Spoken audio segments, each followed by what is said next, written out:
আসসালামু আলাইকুম প্রিয় দর্শক, গ্রামীণ চিত্র চ্যানেলের পক্ষ থেকে জানাচ্ছি আপনাদের আন্তরিক প্রীতি ও শুভেচ্ছা। শুভ বিকাল সবাইকে। শুরু করছে আজকের চিত্র ধারণ পর্ব। আজকের চিত্র ধারণ করতে যেখানে সে উপস্থিত হয়েছি, এটা সিরাজগঞ্জ শাহজাদপুর প্রান্তিক খামারির বাড়িতে উপস্থিত হয়েছি। কায়েমপুর ইউনিয়ন না, জগন্নাথপুর গ্রাম। মাশাআল্লাহ, জগন্নাথপুর। ভালো, দেখি চলেন ওদিক।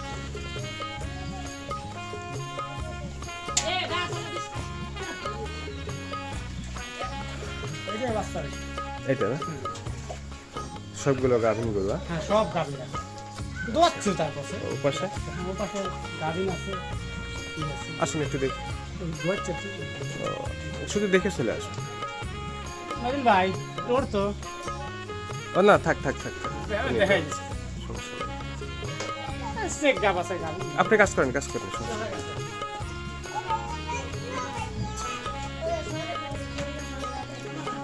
নেই। আছেন কেমন?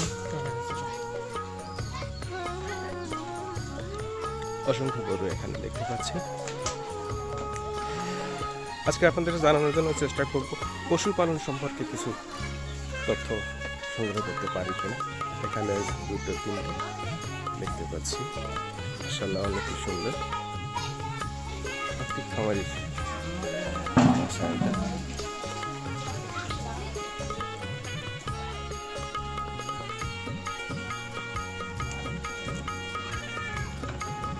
আসেন আসেন, ভয় নেই ভয় নেই ভয় নেই।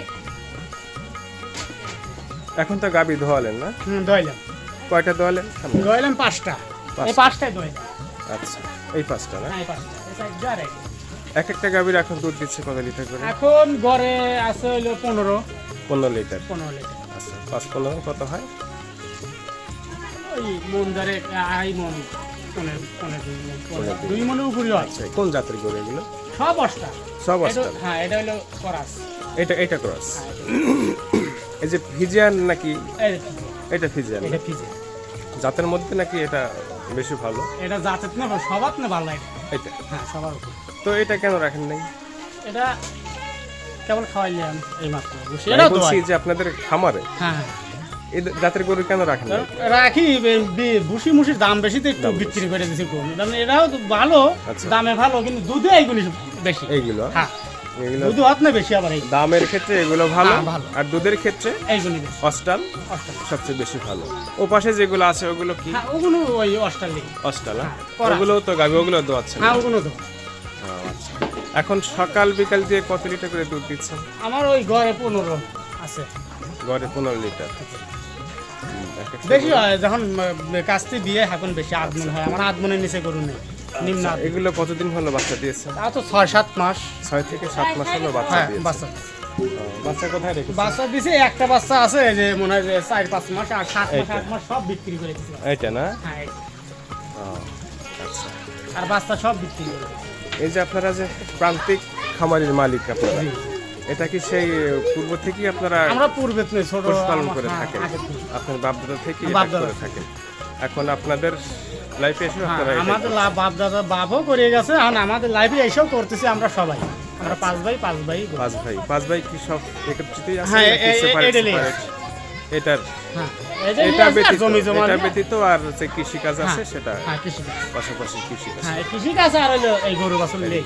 তো আলহামদুলিল্লাহ, এই যে গরু, তারপর আপনার কৃষি কাজ সবকিছু মিলে কেমন ভালো? বছরে ধরেন যে গরু কই জমি জমা রাখা আছে, ঘাস মাস বুনে গরু খাওয়াই, লাস্টে হিসাবে 4-5 খান গরু বেশি বছরে বেশি। আচ্ছা, ওইটাই নিয়ে ওইটাই হচ্ছে আপনাদের হ্যাঁ। খামার থেকে যে প্রফিটটা হ্যাঁ, আসে, ওইটা। প্রফিট ওইটা। ওইটাই। আচ্ছা, আপনার ওই 4-5টা গরু বেশি। কৃষি কাজ ওটা বাদ দেখলাম, ওটা সেপারেট। ওটা বাদ। এখন এই যে এতগুলো গরু যখন লালন পালন করছেন, জি। এটা থেকে আপনার বাৎসরিক কত টাকা আয় হয় বা হতে পারে? বছরে জি, বছরে তাও 5-7 লাখ টাকা 5 থেকে 7 লক্ষ টাকা বছরে আছে। আয় করতে পারেন। তো আলহামদুলিল্লাহ, অনেকে ভালো। প্রিয় বন্ধুরা, আপনার শুনলেন একজন প্রান্তিক খামারির মুখের কথা যে বছরে উনি 5 থেকে 7 লক্ষ 7 লক্ষ টাকা টাকা শুধু আয় এই আছে। খামার খামার থেকে, গরুর খামার থেকে উনি আয় করতে সক্ষম হন।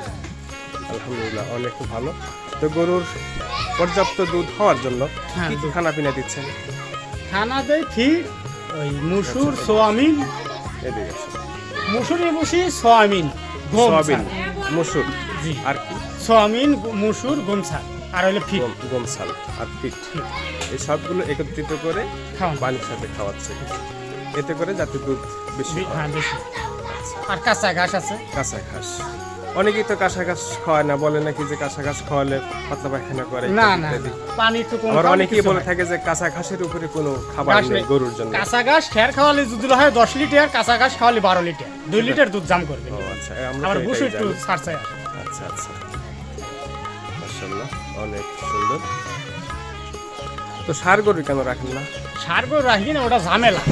এটা ঝামেলা, তারপরে এটা কি ব্যয়বহুল? খরচা হ্যাঁ হয় ব্যয়বহুল, বেশি? বুসির দাম বেশি, ওটা ব্যয়বহুল। ভুসির দাম বেশি, খরচাও বেশি, হ্যাঁ, তারপরে ঝামেলাও মনে হয়। ঝামেলা হ্যাঁ অনেক ঝামেলা। আচ্ছা, এই যে গরু দেখাশোনা করেন আপনারা, আপনাদের পাশাপাশি ভাবিরাও কি আপনাদের হ্যাঁ হ্যাঁ হ্যাঁ সব সহযোগিতা সময় করে? হ্যাঁ সব সময় ভাবিরা তো অনেক লক্ষ্মী, হ্যাঁ। হুম। এই যে আপনি এখানে আছেন, ভাবি পানি খাওয়াচ্ছে, সব সময়ের জন্য। নৌকা দিচ্ছে, ওই যে এক ভাবি রান্না করতেছে, এই আরেক ভাবি রান্না করতেছে, মাশাআল্লাহ অনেক সুন্দর। সবাই। হ্যাঁ, গরুর সাথে। সবগুলো গরুর সাথে, হ্যাঁ। আচ্ছা, এটাই নিয়ম, এটাই সিস্টেম, যে কারোর বাড়ি যদি কেউ খামার গড়ে তোলে জি। বা খামার চালায়, তাহলে এটা সম্মিলিতভাবে সকলেরই দেখাশোনা করা উচিত। একা একা সম্ভব না। একা একা সম্ভব না। আচ্ছা, সবগুলো মিলে সামনে আসুন। সবগুলো মিলে এখন কতগুলো গরু আছে? গরু তা 50টা আছে আমাদের বাড়ি। 50টা। বাছুর বাদে বা বাছুর বাচ্চা বাদ দিয়ে বাদে। আছে বড়। দেখেন মাশাআল্লাহ। প্রিয় বন্ধুরা, আমার দেখলেন যে এখানে প্রান্তিক খামারের বাসায় যেহেতু আমরা এসেছি, কয়েকটা গরু শুনলাম, 50টার ঊর্ধ্বে বড় গরু আছে, তারপরে এদের বাচ্চা তো আছেই, এরা সেপারেট। সবগুলো গরুর কাছে যাওয়া সম্ভব হচ্ছে না। আচ্ছা আচ্ছা, এদের তো যেহেতু এরা প্রাণী, মানুষের মতো এদেরও রোগ ব্যাধি হয়, তাই না? আর বিদ্যুৎ তো আছে। রোগ ব্যাধি হলে সেটা থেকে নিরাময় করার কি কি পদক্ষেপ নিয়ে থাকে? রোগ হলে পারে হয়তো যদি তাপ বাড়ে, কোম্বাসিল এলে আছে, ওটা দিলে নিয়ন্ত্রণ হবে। মাই আসলি ওটা কোনটার কথা বললেন? কোম্বাসিল এলে। কোম্বাসিলিন। আবার পোনাফেন 40 লাখ, এটা দিল কাজ হয়। কোনাফেন 40 লাখ। এটা দিল তাপমাপ বাড়লি এটা তাপমাত্রা কাজ হয়। এটা হ্যাঁ। স্বাভাবিক আর থাকে। মাই আসলে পরে দ্রুত কোম্বাসিল এলে দিলি পরে নিয়ন্ত্রণ। ওটা মাইটা নিয়ন্ত্রণে আসে। আর অন্যান্য সমস্যা হলে অন্যান্য বিভিন্ন রকমের ওষুধ আছে, দেওয়া হয়। প্রাথমিক পর্যায়ে আপনারা ট্রিটমেন্ট নিয়ে থাকেন। জি আপনারা বুঝতে পারেন, কিভাবে বুঝতে পারেন যে গরুটার রোগ হয়েছে? একটা ওই গরু হাঁটুনি- ঠান্ডা লেগেছে হ্যাঁ, ধরেন। ঠান্ডা লাগে, ওই দাহান গলি পারে একটুখানি ফাস্টফুড খাওয়া দিলি পারে, ফাস্টফুড বড়ি রাখা আছে, খাওয়া দিলি পারে ওটা নিয়ন্ত্রণ হয়। আচ্ছা, আপনারা বুঝতে পারেন যে এই যে গরুটার এই সমস্যা হয়েছে। কি কি লক্ষণ। জি জি। আচ্ছা, একটা গরু ধরেন আপনার সমস্যা হয়েছে, খাইলো তো বেশি। সেটার কি কি সিমটম দেখে আপনারা বুঝতে এটা পারেন? খাইলেও বেশি, একটু পেট ফাইবলো, মনে করলাম যে গরু পেট ফাইবছে, জাবর কাটাচ্ছে না, একটা গ্যাস টোবেট কি যাই পুরো গাছ জাইম খাওয়া বা দিলেন, গ্যাস হ্যাঁ ট্যাবলেট। দ্রুতই আবার খাওয়া দাওয়া।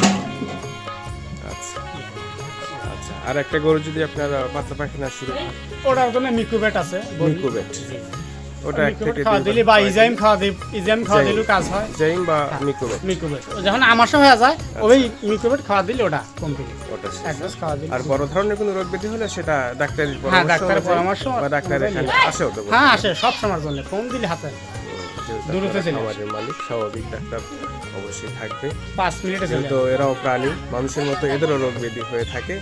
সেই রোগ ব্যাধি থেকে মুক্ত রাখার জন্য, দ্রুত মুক্ত রাখার জন্য যে সমস্ত কথা বললেন, কি কি ওষুধের কথা বললেন?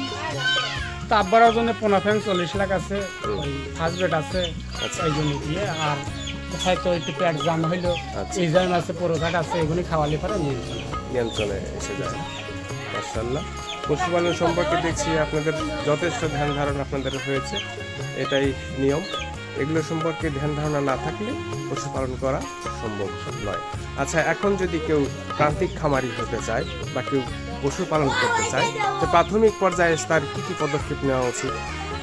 আগে শেখা লাগে, শিখতে হবে। শেখার বিষয় কি কি শিখতে হবে? এই গরুর সমস্যা কি ধরনের, কিভাবে তাপ বাড়ে, কি হয়, এগুলো না শিখলে আমি এই গরুর খামারে সর্বপ্রথম যেন বাইটে লই। আমাদের গরু আছে একটু আগের নেই, শর্টকাট করে বলেন। আগের নেই গরু ছিল, আমি এই গরুর খামারে জীবনে কোনো ঢুকেই নেই। আচ্ছা বাইটে লয় হারলি পারে আমরা যখন আলাদা হইলাম, আমি মেলা ঠেয়া ব্যয়বহল লস খাচ্ছিলাম। আচ্ছা খাওয়ার পরে যখন জানতে পারলাম এই সমস্যা এই কারণে এতে হয়, এই গরুর জগতে যা আলাদা কি আছে, অসুখ বিসুখের জন্য কিভাবে গাছ ঠেকান লাগবি, কিভাবে খালি পারে গরুটা স্বাস্থ্য হবে, এইতে জাইনবের যায় এখন আল্লাহর থেকে আমার ভালো। আলহামদুলিল্লাহ। তার মানে প্রথমে এটা হ্যাঁ, আমার করার লস আগে গেছে। আপনি প্রথমে আগে লস দিয়েছেন, হ্যাঁ লস দিয়েছি। তারপরে শিক্ষা করেছেন, হ্যাঁ, শিক্ষা করার ট্রেনিং পরে। নিয়েছেন, ট্রেনিং নেওয়ার পরে আপনি খামার হ্যাঁ, করে আমি বিভিন্ন ফেলেছেন। জায়গায় ট্রেনিং গেছি, হ্যাঁ, প্রথম মেলা টাকা ব্যয় বল হয়েছে আমার। মাশাআল্লাহ। প্রিয় বন্ধুরা, আমার একটি খামারের মালিক হতে হলে আগে খামার সম্বন্ধে গরু পশুপালন সম্পর্কে যথেষ্ট ধ্যান ধারণা নিতে হয়, ট্রেনিং নিতে হয়, তাই না? জি জানতে হয়, বুঝতে হয়, তারপরেই একটা খামার শুরু করা যেতে পারে। এই যে আপনাদের গল দেখছি একটু কোনো বেড়া নেই কেন? এই বাতাসের জন্য। বাতাসের জন্য। জি খোলামেলা এবং বাতাস হ্যাঁ, গরুর বাতাসের জন্য জন্য, হ্যাঁ, গরু। যথেষ্ট প্রয়োজন না? প্রয়োজন, এই জন্য আমাদের খোলামালাই রাখি আমরা, বেড়া মেড়া দিই। বেড়া দিচ্ছেন না? কোনো চোর বা না না না, চোরে চুরি ভয় হয় না, না, না চোরে ভয় নেই। আলহামদুলিল্লাহ, ভালো। চোর নেই আপনাদের গ্রাম বা এলাকা, অনেক সুন্দর। যাক, ভালো। এগুলো সব ক্রস না? ওইটা বোধহয় বেশি না? ওই যে ওটা জার্সি, ওটা জার্সি। ওইটা জার্সি না? জার্সির জাতটা কেমন? জার্সি ভালো, জার্সির জাত ভালো না? জার্সির দুধ হয় আচ্ছা। মেলা। যাক, প্রিয় বন্ধুরা, আমার শুনলাম একজন প্রান্তিক খামারির মুখের কথা। উনি অনেক কষ্ট সাধন করে খামারটি তিলে তিলে গড়ে তুলেছেন। ওনার খামারের প্রতি আমার আন্তরিক শুভকামনা থাকলেও, ওনার পরিবারের প্রতি আমার আন্তরিক শুভকামনা থাকলেও, পরিবারের সদস্যরা সবাই ভালো, সবাই সম্মিলিতভাবে খামারটি দেখাশোনা করে, পরিচালনা করে। তো সবার প্রতি আমার শুভকামনা রেখে আজকের মতো বিদায় নিচ্ছি। সবাই সুন্দর এবং সুস্থ থাকুন। আল্লাহ হাফেজ।